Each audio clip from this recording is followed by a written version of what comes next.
সন্মুখত অনুষ্ঠিত অন্তৰংগ আলাপ নামৰ অনুষ্ঠানটিলৈ আজি আপোনালোকৰ মাজলৈ আগবঢ়াই আনিছোঁ চৰাইদেউ জিলাৰ সোণাৰী নগৰৰ এজন অগ্ৰজ সংগীত বিশেষজ্ঞ তথা যাক আমি সৰুৰে পৰাই এজন সংগীত চৰ্চাবিদ হিচাপে দেখি অহাৰ লগতে বৰ্তমান সোণাৰী নগৰত অৱস্থিত আৰোহণ সংগীত বিদ্যা নিকেতনৰ অধ্যক্ষ শ্ৰীযুত দেৱজ্যোতি গগৈ ডাঙৰীয়াক আজি আমাৰ এই অনুষ্ঠানটোলৈ স্বাগতম জনাইছোঁ।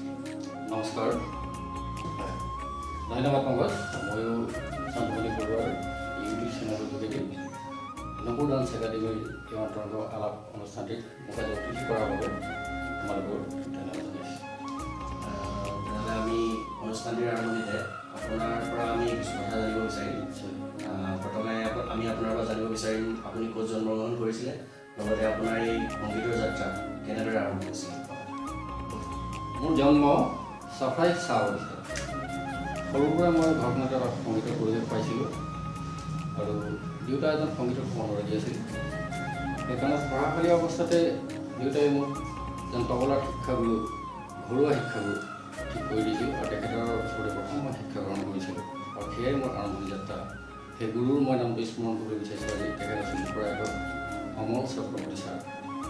ঠিক তেনেদৰেই মই লাহে লাহে সংগীতৰ ক্ষেত্ৰখনত খোজ দিলোঁ আৰু আগুৱাই গৈ থাকিলোঁ। ইমান সফল হৈছোঁ নাজানো।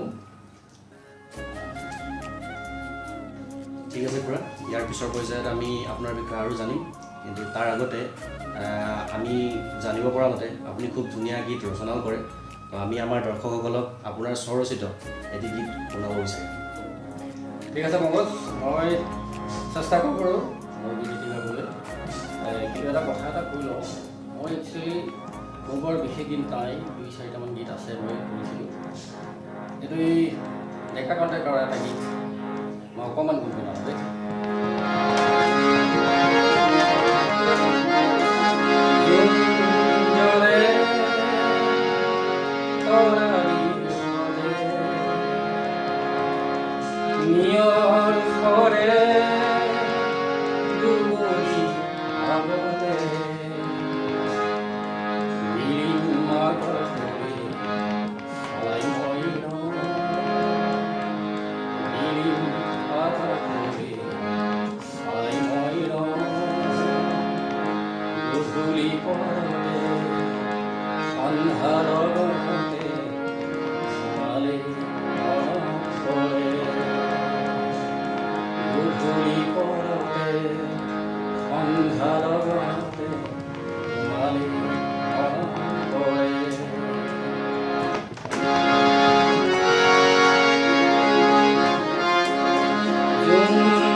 দিম আটাইতকৈ চাই মই গধূলি পৰতে সন্ধ্যা লগতে মালি মনত পৰে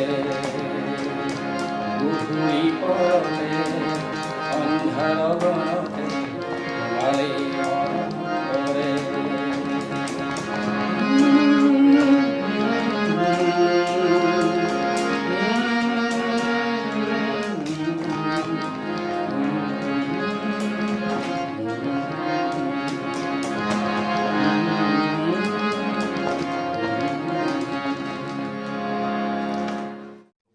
ধন্যবাদ খুৰা আপোনাৰ গীতখিনি আমিও খুব ভাল পালোঁ আৰু আশা কৰিছোঁ দৰ্শকসকলো যথেষ্ট মনোৰঞ্জিত হৈছে ইয়াৰ পিছত আমি আপোনাৰ পৰা আৰু গান শুনিম আপোনাৰ প্ৰিয় গীত আমি শুনিবলৈ খুব ভাল পাওঁ তাৰ আগতে আমি আৰু এটা প্ৰশ্ন আপোনাক সুধিব বিচাৰিছোঁ আমি জানিব বিচাৰিছোঁ আপোনাৰ পৰা যে বৰ্তমান যিখন সংগীত জগত তাৰ ৰেহৰূপৰ লগত সংগতি ৰাখি আপোনাৰ কি মন্তব্য আপুনি আগবঢ়াব বিচাৰিছে বৰ জটিল প্ৰশ্ন কবচ এটা কথা চোৱা অতীজৰ যি সংগীতৰ ধাৰা আৰু বৰ্তমানৰ যি সংগীতৰ ধাৰা এতিয়া হৈ আছে দুয়োটাৰ মাজত এতিয়া আকাশ পাতাল পাৰ্থক্য বুলি ক'ব লাগিব মই কিন্তু এটা কথা আমাৰ অসমৰ এজন বিখ্যাত সংগীতজ্ঞ সুৰকাৰ জে বি দাসৰ এষাৰ কথা মই ইয়াত উল্লেখ কৰিব বিচাৰিছোঁ এদিন কথা প্ৰসংগত জে বি দাই কৈছিল যে অসমত এতিয়া একেজনেই গীতিকাৰ একেজনেই সুৰকাৰ একেজনেই গায়ক আৰু একেজনেই শ্ৰোতা তাৰমানে তেখেতে কি ক'ব বিচাৰিছে এইটো নিশ্চয় বুজি পাইছা যে আজিকালি এনেকুৱা হ'ল আজিকালি সংগীতৰ কোনো বাধা নাই আগৰ দিনত কি আছিল যে ৰেডিঅ'টো আছিল অনাতাৰত যি এপ্ৰুভ হ'ব তেওঁহে গীত গাবলৈ মানে তেওঁহে স্বীকৃতি পাই যে তেওঁ এজন সংগীত শিল্পী কিন্তু আজিকালি এই বস্তুটো যিহেতু বিজ্ঞানে বহুতখিনি সুবিধা কৰি দিলে গতিকে আজিকালি এইটো নাই আজিকালি যাৰ মন যায় যেই মন যায় যি মন যায় তাকে গাব পাৰে তাকে লিখিব পাৰে তাকে সুৰ কৰিব পাৰে সেইকাৰণে হয়তো যেতিয়াই এই কথাষাৰ কৈছিল কথাষাৰ আজিকালি সংগীতক লৈ পেলাই একচুৱেলি বৰ আশাব্যঞ্জক বুলি ক'ব নোৱাৰি কাৰণ আজিকালি এটা সস্তীয়া জনপ্ৰিয়তা এটা বিচাৰি সংগীত শিল্পীসকলে সকলো নহয় তাৰ মাজতে কিন্তু বহুত ভাল ভাল শিল্পী ওলাইছে ওলাইছে আছে কিন্তু দুই একৰ গীত শুনিলে মানে সঁচাকৈ বৰ ভাল নালাগে আৰু এনেকুৱা এটা নিজৰ প্ৰশ্ন লাগে যে অসমৰ সংগীতৰ ক্ষেত্ৰখন কলৈ গৈছে গতিকে সেইটোৱে ক'ম নিৰ্দিষ্টকৈ ক'বলৈ অসুবিধা কিন্তু আৰু এইটো ঠিক যে পৰিৱৰ্তন লাগিবই যিটো কথাতেই কৈ গৈছে যে ৰূপান্তৰে জগত ধুনীয়া কৰে গতিকে পৰিৱৰ্তন নিশ্চয় হ'ব কিন্তু সেই পৰিৱৰ্তনে কিন্তু সমাজলৈ কিবা এটা মেছেজ দিব লাগিব কিবা এটা থাকিব লাগিব এনেই ওপৰতে এইটো গীতে কিন্তু আমাৰ ভৱিষ্যত বৰ ভাল কৰিব বুলি মই গতিকে তাকে ক'লোঁ ধন্যবাদ খুৰা আপুনি খুব সুন্দৰ মন্তব্য আগবঢ়ালে আৰু আশা কৰিছোঁ আমাৰ নৱপ্ৰজন্মৰ যিসকলে সংগীত চৰ্চা কৰিম বুলি ধৰি লৈছে তেওঁলোকে আপোনাৰ কথাখিনিৰ পৰা যথেষ্ট উপকৃত হ'ব আৰু ইয়াক অনুকৰণ কৰিব ইয়াতে খুৰা আমি আপোনাৰ পৰা আৰু এটা কথা জানিব বিচাৰিছোঁ আপুনি যিকেইজন সংগীতজ্ঞক জানে যিকেইজন ছিংগাৰক জানে যিসকল আগৰ পৰাই যথেষ্ট সুখ্যাতি অৰ্জন কৰি আহিছে তেওঁলোকৰ ভিতৰত আপোনাৰ আটাইতকৈ প্ৰিয় কোনজন একেষাৰে ক'বলৈ গ'লে জয়ন্ত হাজৰিকাৰ গীত মই খুব সৰুৰ পৰা তেওঁক এইটো মই অনুকৰণেই কৰিছিলোঁ বুলি ক'ব লাগিব এইটো হয়তো মোৰ ভাল কথা নহয় কিন্তু মই জয়ন্ত হাজৰিকাৰ গীত মই খুব ভাল পাইছিলোঁ আৰু প্ৰথম মই মইনামেলত গীত গাইছিলোঁ এইবাৰ সৰু তেতিয়া হয়তো প্ৰথমমান দ্বিতীয়মান শ্ৰেণীত পঢ়ি থকা নেকি জয়ন্ত হাজৰিকাৰ গীতে গাইছিলোঁ তেতিয়া আৰু এতিয়াও মই ভাল পাওঁ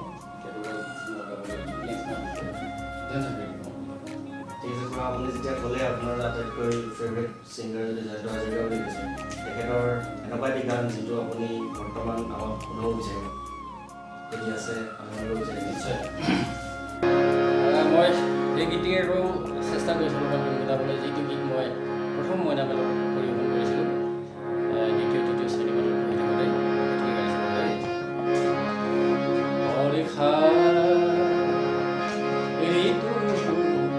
ভাল পাওঁ মই প্ৰতিশ্ৰুতি আছে তাৰ সেউজী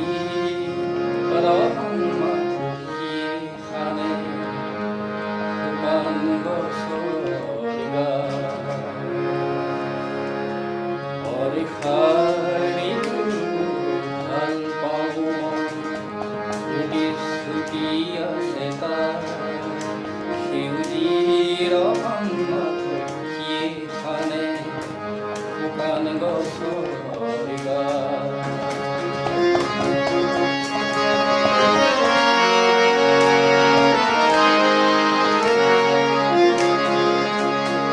ধুমুহাই দিয়ে অজান পুৰত ভাল পাওঁ তাই ভুকি ধুমুহাই দিয়ে অজান পুৰত ভাল পাওঁ তাই ভুকি মৰহা পাতৰ ঠাই নাই ঘূৰি আনে মাতি নতুন প্ৰেৰণা দি থৈ যায় মুলি হৰে বৰষাৰি ভাল পাওঁ মই প্ৰতিশ্ৰুতি আছে তাৰ সেউজীৰ সন্মুখীয়ে খানে শুকান গছৰ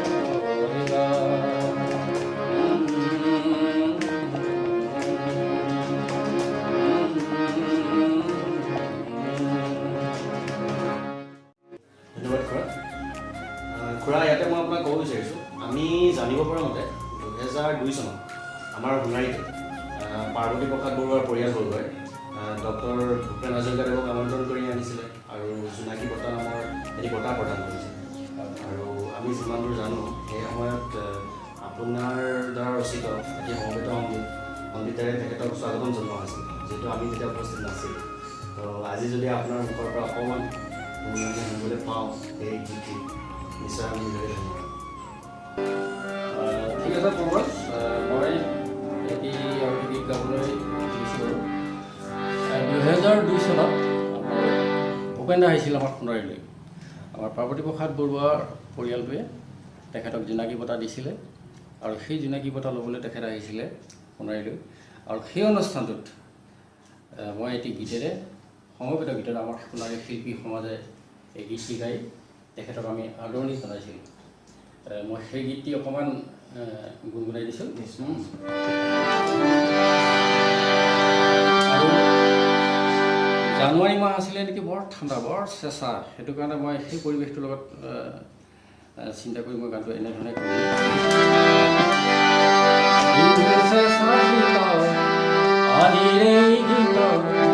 গীতে মাতে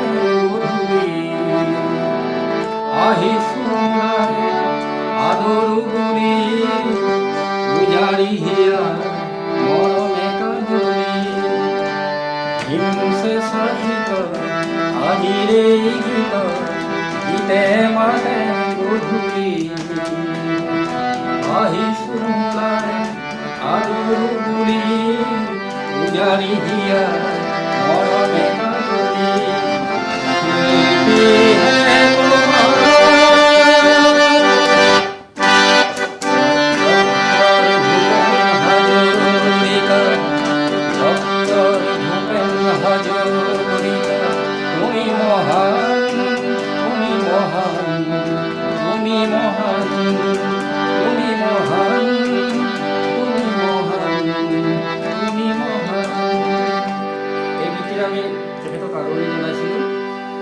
কিন্তু ভূপেন দা যেতিয়া ঢুকালে 5 নৱেম্বৰ 2011 চন আছিল নেকি, যেতিয়া ঢুকালে তেতিয়া এই গীতটিকে মই আকৌ তেখেতৰ অনুপস্থিতিত মোৰ যি ভাৱ যি অনুভৱ সেইটো এই গীতটি মই তেতিয়া অলপ বেলেগকৈ গালোঁ। মই সেইটো অকণমান গুণগুণাই দিছোঁ দেই।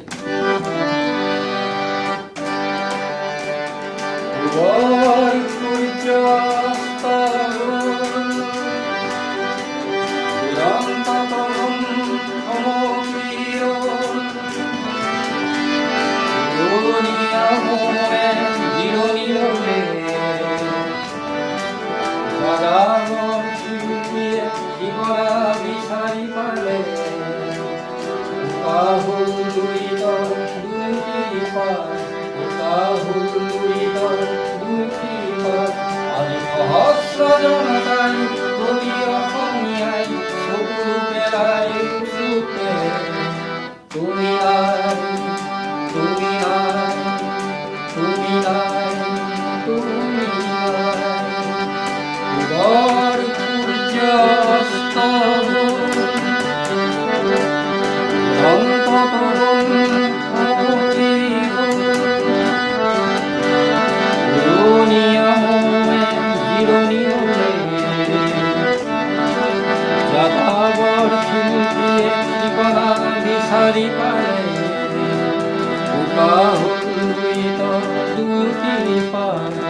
কাহুলিত আজি সহস্ৰ জনতাই প্ৰতি অসমীয়াই চকুলো পেলাই উঠোতে তুমি নাই তুমি নাই তুমি নাই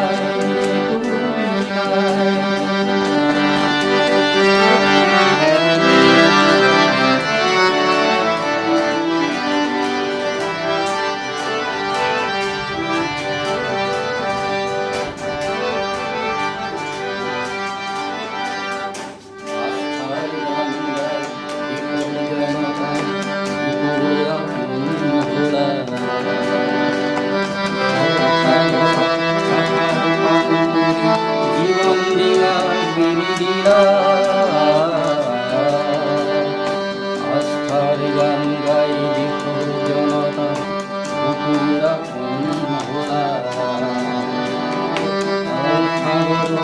আশার পালে জীবন দিলা মেরে দিলা ভাগ্য বিভাগ নেউছিল সংগ্রামরে কাইয়া কাটিল ভাগ্য বিভাগ নেউছিল সংগ্রামরে কাইয়া কাটিল তুমি না মনে কর তুমি নাই তুমি নাই মনে কর মনে কর তুমি নাই তোমার দেখো বিশ্ব প্রান্তে তোমার দেখো বিশ্ব প্রান্তে মিসিসিপি ঢল গাই তোমার কথাকে মার্ক টুয়েনের সমাধিও তোমাকে বাউনি মানিব বিশেন্থি বাবর রঙা রঙে তোমাকে রঙাই তুলিব থাকে থাকে চিরন্তনী ঘুরি ঘুরে তোমাকে নড়িব ইচ্ছা তোমার বিতকে জুড়িব বিসন্মুখ মিসিং সমাজে তোমার গুণকে নব বিসন্মুখ মিসিং সমাজে তোমার গুণকে নব তোমার মৃত্যুর ভুয়ানায় মৃত্যু তোমার হব নোৱাৰে তোমাৰ মৃত্যু ভুয়ানায় মৃত্যু তোমাৰ হব নোৱাৰে তুমি দিয়াই থাকা আমাৰ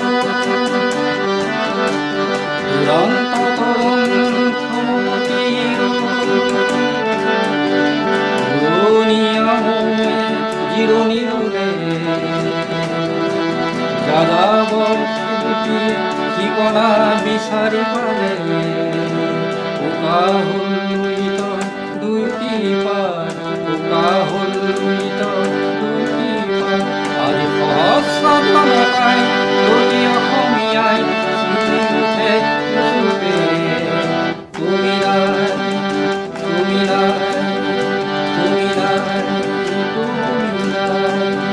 তুমি নাই তুমি নাই তুমি নাই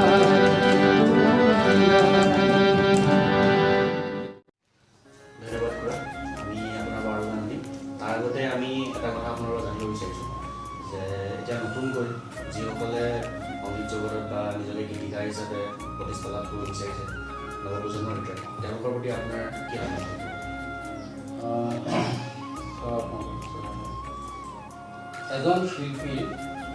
এজন শিল্পীৰ পৰা এখন সমাজে বহুখিনি আশা কৰে বা এজন শিল্পীৰ এখন সমাজলৈ বহু দিব লগা থাকে গতিকে নতুন পুৰুষক মই এই বুলিয়ে ক'ব বিচাৰিম যে গীতিকাৰসকলক প্ৰথমে কওঁ যে এনেকুৱা গীত ৰচনা কৰক আপোনাৰ গীতে যাতে কিবা এটা বাৰ্তা বহন কৰে, সমাজখনলৈ কিবা এটা যাতে মেছেজ দিয়ে।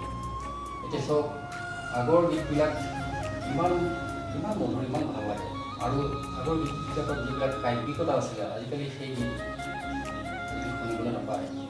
এতিয়া হিৰোদাৰ এটা গীত মই ক'বলৈ বিচাৰিছোঁ, আমোদ মূল খাবলৈ মন যাওঁ বুলি যাবই নিবিচাৰিছোঁ। এই এটা বাক্য, এই বাক্যটোতে বহুতখিনি প্ৰকাশ পাই যায়। গতিকে আমাৰ গীতিকাৰসকল সেইটো তেনেধৰণে কোৱাটো চেষ্টা কৰিব লাগে যে মোৰ গীতৰ মাজেৰে সমাজখনক মই কিবা এটা দিবই বিচাৰিছোঁ, বা সমাজখনে মই গীতৰ মাজেদি কিবা এটা পাওঁ। আৰু কণ্ঠশিল্পীসকলক ক'ব লগা আছে, যিহেতু আজিকালি একেবাৰে মুকলি হ'ল, যিজনে ইচ্ছা কৰে তেৱেই গীত গাব পাৰে, তেৱেই গীত প্ৰকাশ কৰিব পাৰে।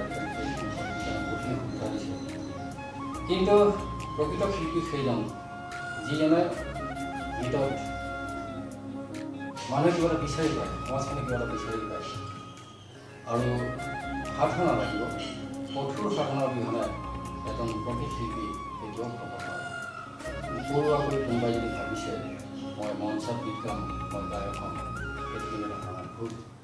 গতিকে নতুন প্ৰজন্মলৈ মোৰ এয়ে আহ্বান, সাধনা কৰি যাওঁ, সাধনা কৰক আপোনালোকে, প্ৰকৃত এগৰাকী শিল্পী হ'ব চেষ্টা কৰক। আপোনাৰ যি আহ্বান থাকিল নৱপ্ৰজন্মৰ গীতিকাৰ বা কণ্ঠশিল্পী কৰিলে, সেয়া নিশ্চয় তেওঁলোকৰ কাৰণে যথেষ্ট উপকৃত হ'ব তাৰ দ্বাৰা। ইয়াৰ পিছতে মই আপোনাক আৰু এটা কথা সুধিব বিচাৰিছোঁ, যিহেতু আমি প্ৰায় একে অঞ্চলৰে হয়, আমি সৰুৰ পৰা দেখি আহিছোঁ যে যিমান ৰাজহুৱা অনুষ্ঠান ইত্যাদি আমি দেখিবলৈ পাওঁ, প্ৰত্যেকটো অনুষ্ঠানৰ সংগীতক লৈ যেনেকৈ সমবেত সংগীত বা এনেধৰণৰ যদি কিবা ষ্টেজত উপস্থাপন কৰিবলৈ থাকে, প্ৰায় আপোনাক দেখিবলৈ পাওঁ, মানে আপুনি পুৰা চাকি গোৱাই বা প্ৰায় আপোনাকে পাওঁ, আপোনাৰ দ্বাৰা ৰচিত কুৰাচেৰে আপুনি মানে অনুষ্ঠানটো হয়তো সামৰণি বা আৰম্ভণি কৰে। তো ইয়াৰ পিছত আপোনাৰ কিবা অনুভৱ বা কিবা স্পেচিয়েল কিবা আছে নেকি? হয়, কথাটো মই বহু আগৰ পৰা জড়িত সোণাৰী সংস্থানৰ লগত। বিভিন্ন অনুষ্ঠানত মই সমবেত গীত পৰিৱেশন কৰাইছোঁ, আৰু এতিয়া বিধান 2-3টামান প্ৰজন্ম হৈ গৈছে নেকি, কৰাই আছোঁ। আৰু কিয় জানো নাজানো, আহ্বান জনাই, ৰাইজে আহ্বান জনাই বা অনুষ্ঠানত কেতিয়াবা কয় যে সমবেত গীত লাগে, কিবা লাগে, ময়ো ভাল পাওঁ যিহেতু। আৰু সমবেত গীতৰ অন্তৰালত এটা কথা মই ক'ব বিচাৰোঁ যে গীতটো বহুতে গীত গায়, সমবেত গীত গোৱাৰ এটা বেলেগ মাদকতা আছে, আৰু সমবেত গীত গোৱাৰ এটা কঠিনতাও আছে। সেইকাৰণে ক'লোঁ, এটা গীত ধৰা 10গৰাকী শিল্পীয়ে বা 20গৰাকী বা 25গৰাকী শিল্পীয়ে একেলগে গাব লাগিব। গতিকে সেই গানটো একেই হ'ব লাগিব। বেহুৰা হ'লে মানে ধৰক ওলাই পৰিব, বেয়া হ'ব শুনিবলৈ। গতিকে কোৰাছ এটা প্ৰস্তুত কৰাটো বৰ সহজ নহয়। তুমি ইণ্ডিভিজুৱেল গীত এটা তুমি অকলে গাই দিলা, ভুলে শুদ্ধে গাই দিলা, ৰাইজে শুনিলে ভুল কি আছে ধৰিব নোৱাৰিব পাৰে। কিন্তু কোৰাছ এটাত যদি এটা গীত কোনোবাই বেলেগ স্কেলত গাই দিলে, কোনোবাই বেলেগে গালে, তেতিয়া সেই গীতটো মাতৃ নাথাকে। গতিকে কোৰাছ গোৱাটো অকণমান কঠিন। আৰু কিয় জানো নাজানো, ৰাইজে বিচাৰে মই কৰিছোঁ আৰু কোৰাছ গোৱালো, বহুত কোৰাছ গোৱালো বিচাৰে। সেইটোৱে কথা, মানে কথা একো নাই। খুৰা, যিহেতু আপুনি যথেষ্টকেইটা গান গালে, এতিয়া মই মোৰ ভূপেন হাজৰিকাৰ এটা প্ৰিয় গীত আছিলে, সেই গীতটো আপোনাৰ মুখৰ পৰা অকণমান শুনিব বিচাৰিম। বিমূৰ্ত মোৰ নিশা গীতটো যদি অকণমান আপুনি ঠিক আছে, ঠিক আছে, মই চেষ্টা কৰিছোঁ। ঠিক আছে, ভূপেন্দ্ৰৰ গীত গাবলৈ কঠিন, তথাপিও মই চেষ্টা কৰিলোঁ অকণমান দিব লাগে। বিমূৰ্ত নিশাতি যেন মৌনতা উতাৰে লোৱা এখনি নীলা চাদৰ,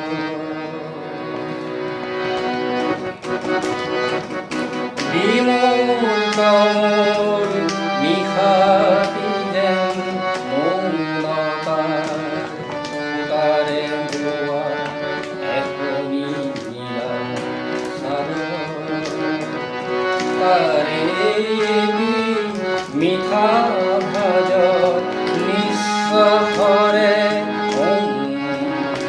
আৰু দিয়া দিয়া আদৰ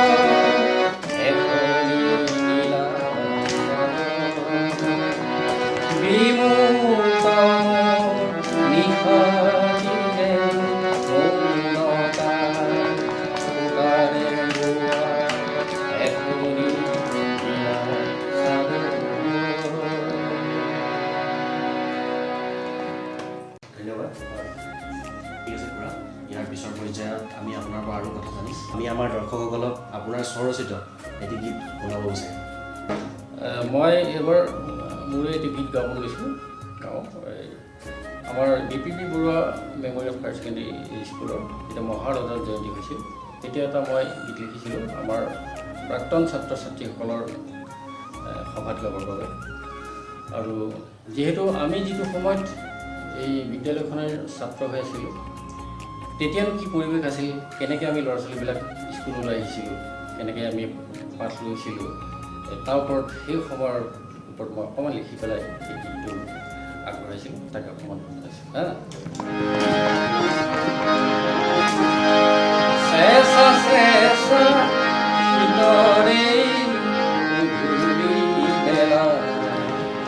বৰ ঠাণ্ডা আছিলে তেতিয়া মাঘ মাহ আছিলে মোৰ যিটো মনত পৰে আৰু বৰষুণ নেৰা নেপেৰা বৰষুণ ইমান ঠাণ্ডা যিসকলে সেই অনুষ্ঠানটোত আছিলে তেওঁলোকে ক'ব কথাটো ভীষণ ঠাণ্ডা আছিলে সেইকাৰণে মই লিখিছিলোঁ এনেকৈ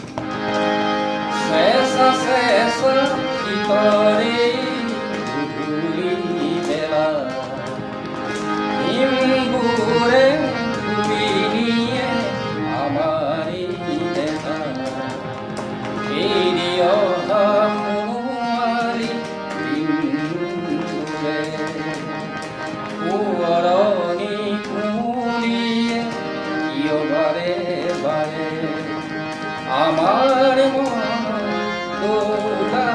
দোলাইয়ে আমার মন দোলাইয়ে শেষা শেষা ভিতরে মেলা ইন্দুরে তুই নিয়ে আমারে দেখা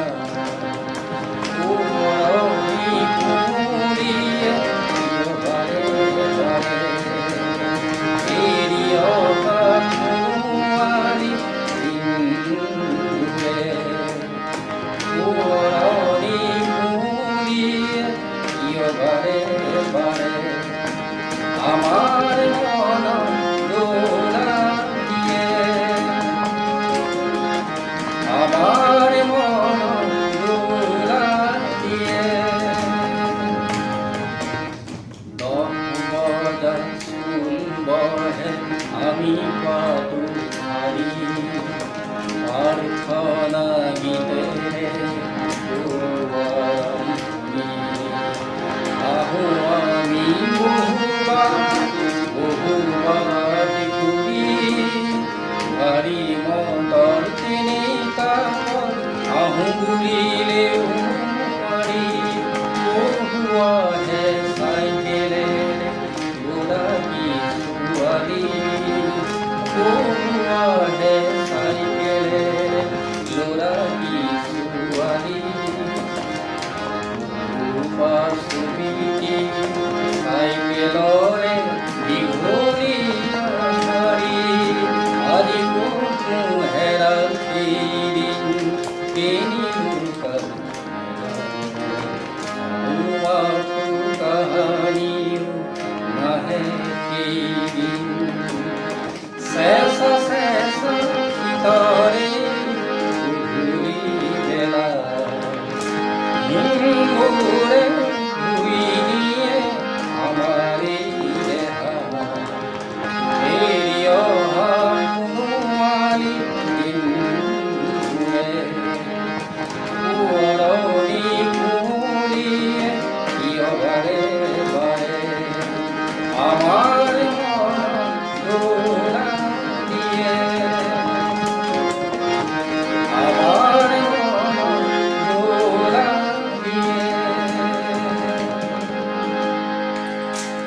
ধন্যবাদ খুৰা আপুনি নিজৰ ব্যস্ততাৰ মাজতো আমাক ইমান সময় দি আমাৰ এই অনুষ্ঠানটো জীপাল কৰি তোলাৰ বাবে আপোনাক যথেষ্ট ধন্যবাদ আৰু এনেদৰে আপোনাৰ লগত কিছু কথা পাতি আমাৰ বহুত ভাল লাগিলে আশা কৰিছোঁ আমাৰ দৰ্শকসকলেও বহুত কথা জানিব পাৰিলে আমাৰ যিটো হেঁপাহ থাকি গ'ল আমি পিছত আকৌ আহিম নিশ্চয় আপোনাৰ ওচৰলৈ আৰু কথা জানিবলৈ আপোনাৰ অভিজ্ঞতাৰ পৰা অনুপ্ৰাণিত হ'বৰ কাৰণে ধন্যবাদ পংকজ ভাল লাগিল আজি আৰু মই এই আপাহতে এই ইউটিউব চেনেলৰ যোগেদি তোমালোকৰ যি নুপুৰ দাস একাডেমীয়ে যি অনুষ্ঠান এই মত বিনিময় অনুষ্ঠানটো আয়োজন কৰিছে তাৰ থ্ৰুৱেদি মই গোটেই তোমালোকৰ শিল্পী কলাকুশলীক মই মোৰ পিনৰ পৰা ধন্যবাদ জনাইছোঁ আৰু আগুৱাই যোৱা তোমালোক সফল হোৱা আৰু আজি এই অনুষ্ঠানটোত মোৰ লগত অন্তৰংগ আলাপ কৰিবলৈ আহি মোক যিখিনি তোমালোকে মৰম দিছিলা বা সুবিধা দিলা তাৰ বাবে মই অশেষ কৃতজ্ঞ। অৱশেষত প্ৰায় আমি সকলোৱে এতিয়া এটা কথাক লৈ সকলো চিন্তিত হৈ আছোঁ।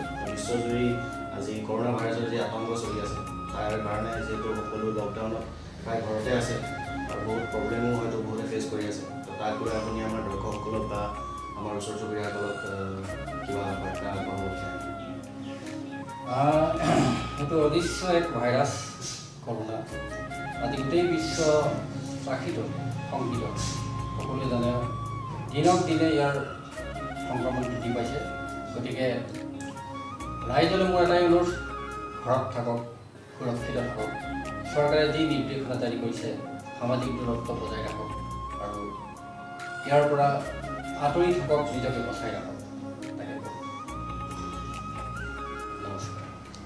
আৰু ইয়াৰ লগতে আমাৰ দৰ্শকসকলক ক'ব বিচাৰিছোঁ, চান্দুপনি বৰুৱা ইউটিউব চেনেলটো ছাবস্ক্ৰাইব কৰিবলৈ নাপাহৰিব, কাৰণ ইয়াৰ পিছত আমি আৰু বেলেগ বেলেগ বিশিষ্ট ব্যক্তিৰ ভিডিঅ'জ লৈ অন্তৰংগ আলাপ অনুষ্ঠানৰ জৰিয়তে আপোনালোকৰ মাজলৈ আহি আছোঁ। তো আমাৰ ভিডিঅ'জবোৰ লাইক কৰিব, শ্বেয়াৰ কৰিব, কমেণ্ট কৰিব আৰু লগতে ছাবস্ক্ৰাইব কৰিব আৰু বেল আইকনটো দবাই দিব যাতে নটিফিকেশ্যনবোৰ আপোনালোকে খুব কমৰ ভিতৰতে পাই থাকে। ধন্যবাদ।